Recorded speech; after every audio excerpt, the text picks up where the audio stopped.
Welcome everyone. So today in this video we are going to start a new chapter, that is Water O Water. The chapter number 3 of class 3rd EVS, Water O Water. So इसका मतलब क्या होता है? Water O Water means पानी रे पानी. इस chapter में हम पानी के बारे में स्पेशली पढ़ेंगे. तो स्टार्ट करते हैं. फर्स्टली यहाँ पे एक पोएम दी गई है, तो पोएम पढ़ते हैं और इसको मैं ट्रांसलेट करके आपको बताती हूँ कि इसका मतलब क्या होता है. ठीक है. I will wash my face with water. मैं अपना मुंह पानी से धोऊंगा. Said Munna to his nani. Munna ने नानी से कहा. We all quench our thirst with water. हम अपना जो प्यास है, थ्रस्ट मीन्स प्यास और क्वेंच मीन्स बुझाना, प्यास बुझाना, जो अपना प्यास है उसे पानी से बुझाते हैं. We are all alive because of water. हम सभी जिंदा हैं सिर्फ पानी की वजह से. Water has been with us for ages. और जो पानी है हमारे साथ बहुत पहले से है, बहुत टाइम पहले से पानी हमारे साथ है. It's story can feel so many pages. और इसकी स्टोरी जो है, अगर हम इसके बारे में लिखना चाहेंगे पानी के बारे में, तो इसकी स्टोरी बहुत सारी पेजेस फिल करेगी. इसके बारे में हम इतना ज़्यादा लिख सकते हैं पानी के बारे में, है ना. इसके बहुत सारे आपके स्टेजेस होते हैं. 3 स्टेजेस होते हैं वाटर के, आपको पता है, सॉलिड, लिक्विड और gas.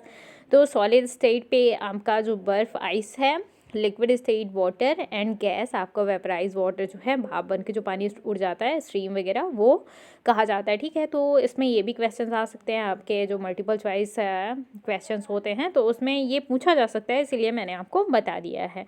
Somewhere it is due. कहीं कहीं ये ओस की बूंदें, जब आप सुबह बाहर उठेंगे सुबह और बाहर जाएंगे तो पत्तियों में आपको ओस की बूंदें दिखेंगी, तो उस तरह से ये कभी कभी दिखता है. Somewhere it is so. और कहीं कहीं ये बर्फ टाइप में दिखता है. Stream is also water as you know. और स्ट्रीम भी होता है, भाप बन के भी पानी ऊपर जाता है और फिर वहीं से आपके बादल बनते हैं, फिर बारिश होती है. तो ये अगर प्रोसेस आपको पता होगी तो आप समझ पाएंगे कि पानी बहुत सारे फॉर्म में पाया जाता है.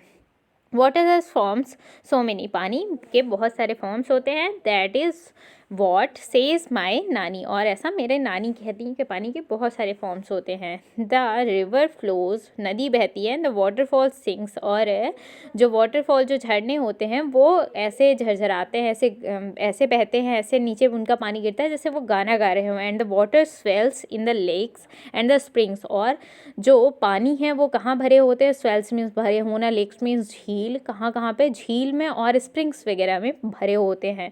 Life on the earth it has brought watered field and life they got, but when the water breaks in floods, great misfortune it always works. कभी कभी क्या होता है, जो लाइफ है अर्थ में, वो सिर्फ इन्हीं धरती पे जो ज़िंदगी है वो पानी से ही है. ठीक है. Watered field and the life they got. और है पानी जो है फील्ड में अगर रहता है तो उससे हमें ज़िंदगी मिलती है, हम जिंदा हैं उसी की वजह से.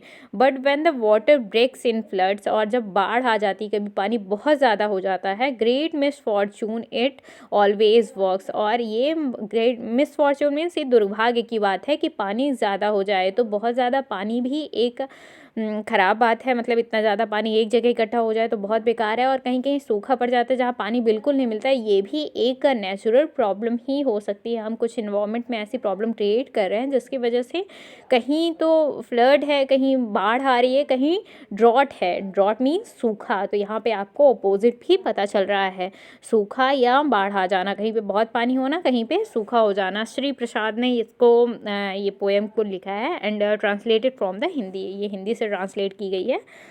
सो अब हम लोग आते हैं यहाँ पे, थोड़ा सा चैप्टर पढ़ते हैं. Do you know any poem और सॉन्ग ऑफ वाटर. आप कोई पानी के बारे में कोई पोएम जानते हैं? Recite it in class. उसे क्लास में आप गा के या बोल के बताइए. ठीक है. Which are the places mentioned in the poem where the we find water. कौन कौन से प्लेसेस हैं जहाँ पे हम वाटर, हमें पानी मिलता है. तो उन प्लेसेस के आपको नाम लिखने हैं, जैसे कि river, spring, waterfalls and lake. ये आपके प्लेसेस हैं कुछ जहाँ पे पानी मिलता है. तो इनको आप टिक कर लेंगे. ठीक है ना. और then tick the activities for which water is needed. तो यहाँ पे कुछ आपको एक्टिविटी दी गई हैं, तो इनको बताना है कि किन के लिए पानी की ज़रूरत होती है। खेलने के लिए बिल्कुल नहीं, गाने के लिए बिल्कुल नहीं, रो अ बोट एक बोट चलाने के लिए हाँ, राइट लिखने के लिए पानी की ज़रूरत बिल्कुल नहीं होती, टी बनाने के लिए होती है, आटा गूँथने के लिए होती है, kneading a dough. Okay, run a fan चलाने के लिए नहीं होती है, पेंट अ पिक्चर के लिए भी नहीं होती है। ये सारी चीज़ें हमें नहीं करनी चाहिए, ख़राब हो जाएगा पानी तो बचेगा ही नहीं। प्लांट ग्रो करने के लिए होती है। तो इस तरह से हम पानी की नीड देख पा रहे हैं, ठीक है। यहाँ पे एक क्वेश्चन है, do you know any poem और द सॉन्ग ऑन वाटर। अगर आपको पता है तो आप उसे क्लास में बोल सकते हैं, या फिर नहीं पता है तो कहीं सर्च करके किसी से पूछ के, जैसे एक पोएम है, थोड़ा बहुत मैंने सुना है, पानी रे पानी तेरा रंग कैसा, जिसमें भी मिल जाए उसके जैसा। तो ऐसे करके कुछ पोएम हैं, मैंने कहीं सुना है, तो आप भी इसे लिख सकते हैं और इसे सर्च करके आप अपनी क्लास में सुना सकते हैं।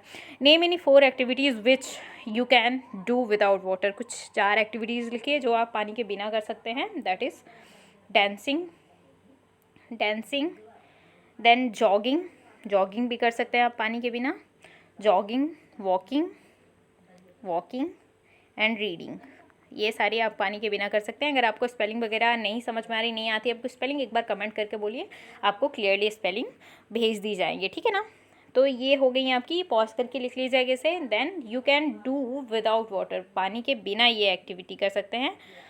तो you can not do without water, आप पानी के बिना ये एक्टिविटी नहीं कर सकते हैं। सो यहाँ पे बेदिंग, नहा नहीं सकते हैं, ब्रशिंग योर टीथ, आप अपनी दांत नहीं साफ कर सकते हैं, वॉश नहीं कर सकते हैं पानी के बिना, एंड मेकिंग फूड मटेरियल वगैरह खाना नहीं बना सकते हैं पानी के बिना। तो यहाँ से ये क्वेश्चन ज़रूर आते हैं, कैसी मतलब 3-4 चीज़ों के नाम लिखिए जो पानी के बिना या पानी से ही आप कर सकते हैं।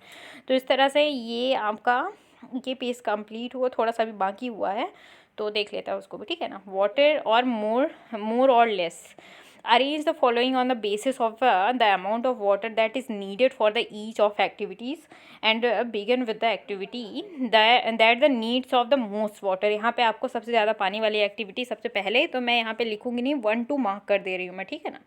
तो फर्स्ट नंबर 2, यहाँ पे फील्ड को देने के लिए, फील्ड के लिए पानी बहुत ज़रूरत होती है, तो ये जो है आपका ये 1 नंबर में आएगा, टू वाटर द फील्ड, ये फर्स्ट नंबर में, ठीक है।